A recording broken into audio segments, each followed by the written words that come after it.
जय हिंद, जय Bharat and welcome to Dev talks. This is Aadi Achint. हम लोग बात कर रहे हैं रशिया और यूक्रेन के युद्ध की। काफी हद तक वहां पर जो बोलते हैं कि भाई जो एस्केलेशन चल रही है और जिस तरह से ये सिचुएशन आगे जा रही है, बहुत ही डेंजरस सिचुएशन है, ना तक कि रशिया यूक्रेन के लिए बट पूरी दुनिया के लिए। ऐसा क्यों है?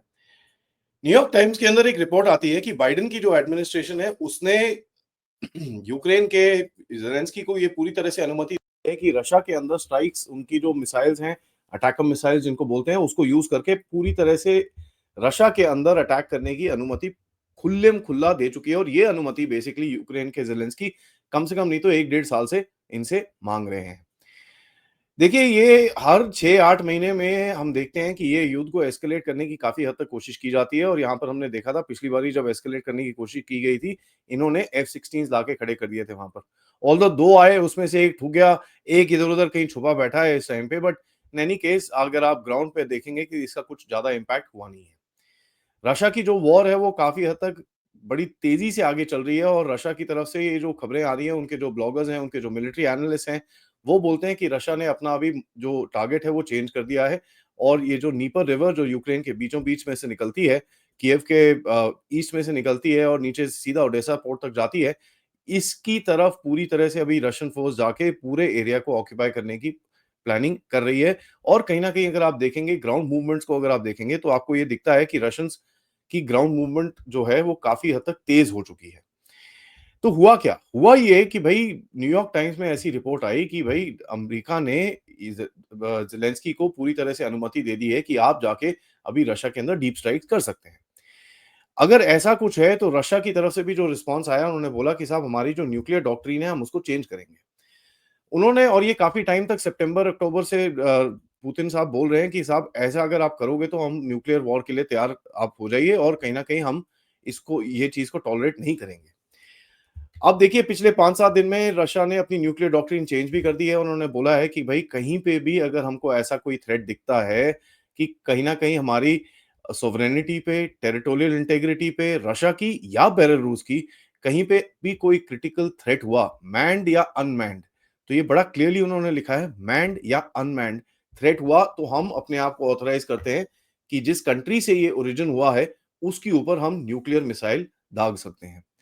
नाउ देखिए, न्यूक्लियर मिसाइल, न्यूक्लियर बॉम्ब्स, ये एक नो-नो है as a matter of fact in war. And काफ़ी हद तक लोग रशिया को ये बोल रहे हैं कि साहब रशिया की तरफ ये इल्ज़ाम लगा रहे हैं पिछले 2-3 साल से कि साहब आप यूक्रेन के ऊपर न्यूक्लियर बॉम्ब फेंकना चाहते हैं। रशिया ने बड़ा क्लियरली बोला है कि हमारा ऐसा कोई इंटेंशन नहीं है, लेकिन अगर आप एक लाइन क्रॉस करेंगे तो हम बिल्कुल भी कतराएँगे नहीं इस बॉम्ब को यूज़ करने के लिए।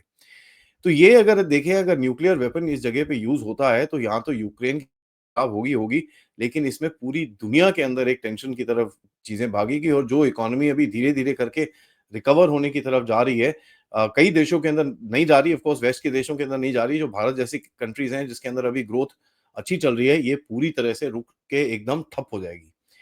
देखिए, ये रशिया ने एक और चीज़ बोली है कि साहब अगर किसी भी कंट्री यूरोप में से भी ऐसा कुछ अग्रेशन आता है या कोई मिसाइल-विसाइल फायर की जाती है, तो वो कंट्री भी टारगेट होता है। उन्होंने बोला जिस टेरिटरी से ये अ, ओरिजिन होगा हम उसको अटैक करेंगे। यहाँ पर एक क्लॉज़ और लिखा उन्होंने। यहाँ पर उन्होंने लिखा कि प्रोवाइडिंग टेरिटरी और resources for aggression against Russia is considered basis for nuclear deterrence. Now ये चीज़ देखिए कि अभी आप देखेंगे ये जो अटैकम्स की बात चल रही है, इसमें यूके और फ्रांस की तरफ से भी बोला गया है कि साहब हम भी आपको मिसाइल्स देंगे, आप भी लॉन्ग रेंज स्ट्राइक्स करिए। तो इस डॉक्ट्रिन के हिसाब से यूके और फ्रांस भी रशिया के थ्रेट के दायरे में आ जाते हैं। तो उसके ऊपर भी अगर रशिया चाहे तो न्यूक्लियर वेपन यूज़ कर सकता है और ऐसा उन्होंने अपनी डॉक्ट्रिन पे लिखा है। ये करेंगे, नहीं करेंगे वो अलग डिस्कशन है, अभी थोड़ी उसके ऊपर भी बात करेंगे। कल शाम को यूक्रेन ने खैर अटैकम्स लॉन्च कर दिए। एक रीजन है रशिया का ब्रयांस्क, जहाँ पर मिलिट्री इनका एस्टेब्लिशमेंट है, वहाँ पर करीब-करीब 6 मिसाइल्स इन्होंने फायर करी। रशियंस की तरफ से अगर आप देखें, उन्होंने बोला कि भई 6 में से 5 मिसाइल्स हमने इंटरसेप्ट कर दी है और 1 मिसाइल एक मिलिट्री फैक्ट्री के पास जाके गिरी है, जहाँ पर थोड़ी बहुत आग-वाग लगी है और हमने उसको बुझा दिया। उसके वीडियोज़ काफ़ी हद तक ट्विटर पे और अन्य जगहों पे काफ़ी हद तक वायरल हैं।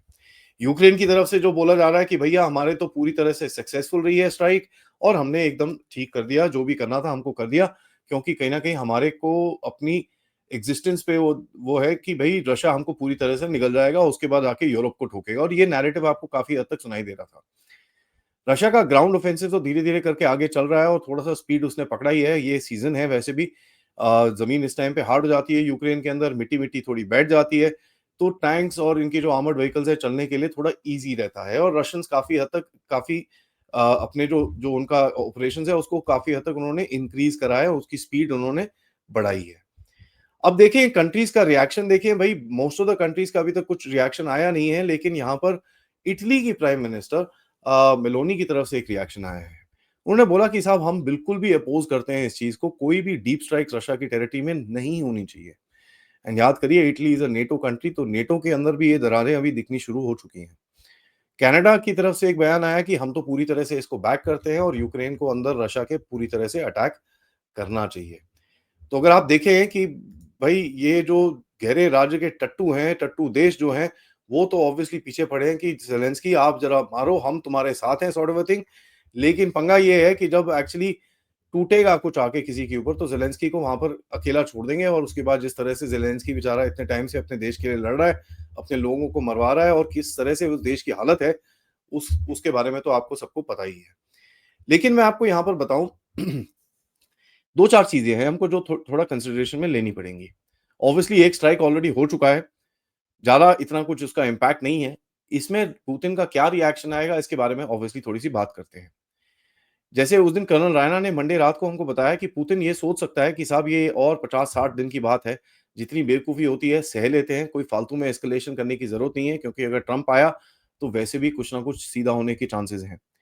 यहाँ पर टैस की तरफ से एक रिपोर्ट आई है कि भई ट्रम्प ने पुतिन को अश्योर करा है। अब ये टैस रशियन मीडिया एजेंसी है, कितना इसका किसी भी मीडिया रिपोर्ट का कितना विश्वास करना है, रशियन हो या वेस्टर्न हो, इसका तो आपको आपको सबको दायरा पता ही है।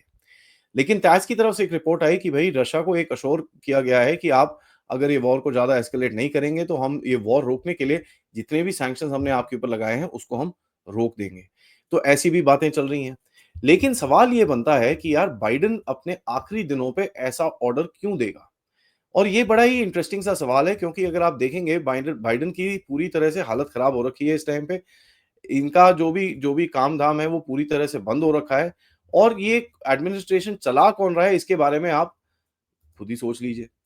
अब देखिए क्या है कि ये जितने भी गहरे राज्य के लोग हैं, आपको सबको पता ही है कि किस तरह से ये चीज़ें आगे चलती हैं और पूरी तरह से आपको पता ही है कि भई जो मेन जो हेड्स होते हैं उनकी तरफ से तो कुछ ज़्यादा होता नहीं है। एंड जो ये जो बाइडेन है वैसे भी एक लेम डक प्रेसिडेंट की तरह वहाँ पर बैठा हुआ है। यहाँ पर white house press spokes person की तरफ से भी कोई इसके बारे में क्लैरिटी या स्टेट डिपार्टमेंट के प्रेस स्पोक्स पर्सन की तरफ से कोई क्लैरिटी इस बारे में नहीं आई है अभी तक। क्लैरिटी ना आने पर भी एक न्यूयॉर्क टाइम्स की रिपोर्ट को लेके अगर यूक्रेन ने ये अटैक कर दिया है, तो आपको समझ में आना चाहिए कि बैक एंड पे कुछ कम्युनिकेशन तो ऑब्वियसली होएगी। और यहाँ पर अगर यूके और फ्रांस और कनाडा जैसे देश इनको बैक कर रहे हैं, तो आपको समझ में आना चाहिए कि ये कहीं न कहीं ऑफिशियल दिखता है। रशिया इसको कैसे रिस्पॉन्ड करेगा या तो वो एक कन्वेंशनल अटैक करके यूक्रेन की लिटरली बत्ती बंद कर दे, वो अलग चीज़ है। लेकिन मेरे हिसाब से अभी इस टाइम पे पुतिन थोड़ा-सा एक्सरसाइज़ थोड़ी-सी रिस्ट्रेंट बनाएँगे क्योंकि उनको पता है, ये जो गहरे राज्य के जितने भी ये जो लेफ्टिस्ट ऑर्गनाइज़ेशन है, ये ज़्यादा टाइम तक नहीं है। अगर पूरी तरह से इसको हार्डकोर वॉर की तरफ एस्केलेट नहीं करना है, जो ऑब्वियसली पुतिन भी नहीं चाहेगा, तो कहीं न कहीं कुछ तो डैमेज उसको सहना पड़ेगा। अब देखिए ये एक स्ट्रैटेजिक डिसीजन होगा पुतिन के लिए, ये देखना पड़ेगा कि पुतिन को ट्रम्प की तरफ से क्या ऑफर चल रहा है या कुछ बैक एंडिंग चल रही है, इसके बारे में तो मुझे पता नहीं है। लेकिन ऑफ कोर्स कुछ ना कुछ कम्युनिकेशन मेरे को ऐसा लगता है कि कुछ ना कुछ कम्युनिकेशन ऑब्वियसली हो रही होगी, वो बता रहे होंगे कि साहब ये क्या कर रहे हैं आपके लोग, आप इसको रोक लीजिए क्योंकि हम अपने आप को ज़्यादा टाइम रोक नहीं पाएँगे। So this is something very, very dangerous and इससे पूरी दुनिया के ऊपर एक बहुत खराब इम्पैक्ट पड़ सकता है। देखिए nuclear weapons as it is are I mean unthinkable. अगर एक छोटा-सा न्यूक्लियर बॉम्ब भी फटता है यूक्रेन के अंदर, तो वो जगह जहाँ पर भी ये फटेगा, इट विल बी अनयूजेबल, अनमैनेबल और वहाँ पर कोई रह नहीं पाएगा अगले 100 साल तक। क्योंकि इट इज़ अनथिंकेबल कि एक न्यूक्लियर वेपन आज के ज़माने में कोई यूज़ करे। हैविंग सेड दैट रशिया की जो लिमिट्स हैं, वो ऑब्वियसली कहीं न कहीं यूक्रेन बहुत क्रॉस कर चुका है। काफ़ी हद तक रशिया ने अपनी रेड लाइन्स ड्रॉ करी हैं, उसके बाद पीछे हट के और रेड लाइन्स ड्रॉ करी हैं, पीछे हट के और रेड लाइन्स ड्रॉ करी हैं। तो यहाँ पर ऐसा ऐसा ना हो जाए कि पुतिन को इतना वीक समझा जाए अपने ही देश के अंदर कि यार देखो ये हर बारी रेड लाइन ड्रॉ करता है, फिर पीछे हट जाता है, हर बारी रेड लाइन ड्रॉ करता है, फिर पीछे हट जाता है, कर तो कुछ रहा नहीं है। और कहीं न कहीं अगर आपको ये भी देखना पड़ेगा कि साहब रशियन सिटिज़न्स कितना टॉलरेट करेंगे इस चीज़ को।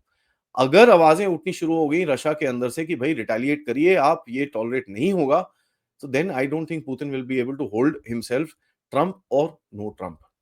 ट्रंप की तरफ से एक स्टेटमेंट आया कि साहब इसको हमको रोकना है, एकदम से रोकना है और बिल्कुल भी एस्केलेट होने नहीं देना है। उन्होंने एक वीडियो मैसेज दिया जहाँ पर उन्होंने बोला कि साहब बिल्कुल भी हम ये नहीं चाहते कि ये चीज़ एस्केलेट हो। लेकिन देखिए इस टाइम पे ट्रंप के पास इतनी पावर्स नहीं है कि वो कुछ इसके इसके बारे में कुछ कॉन्क्रीट कर सके। डेंजरस सिचुएशन है इस टाइम पे जी20 ऑब्वियसली खत्म हो गया है। डेंजरस सिचुएशन है, बाइडेन साहब तो वहाँ घूम रहे हैं, यहाँ पर ये एस्केलेशन चल रही है, तो चला कौन रहा है देश को, इसके बारे में काफ़ी हद तक सवाल उठने शुरू हो चुके हैं। कई लोग तो इतना तक बोलते हैं कि भाई अगर ये पूरी तरह से एस्केलेट हो गया तो नॉर्थ कोरिया, ईरान, रशिया ये तीनों जगह घुसेंगे।